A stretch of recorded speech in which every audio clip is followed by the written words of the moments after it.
மொத்தம் சொல்கிறான், அவ்வளோ தூரம் நான் கிளம்பி போயிருக்கிறேன், சும்மா சாம்பார் சாதம் போட்டு அனுப்பிச்சான். ஏன் அவன் வீட்டில் இருந்து அவன் போட்டிருக்கான், அவன் என்ன மாதிரி போல் இருக்கு.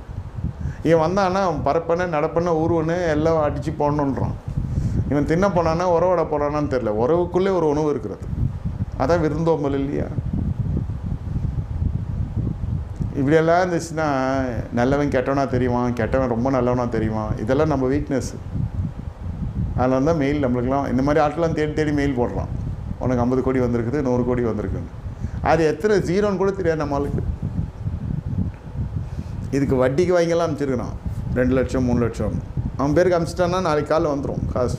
இன்றைக்கி போட்டால் நாளைக்கு வந்துடும். அதுக்கப்புறம் நம்ம ஃபோனை எடுக்க மாட்டேறான், எது எங்கன்னே கண்டுபிடிக்கவும் முடியல.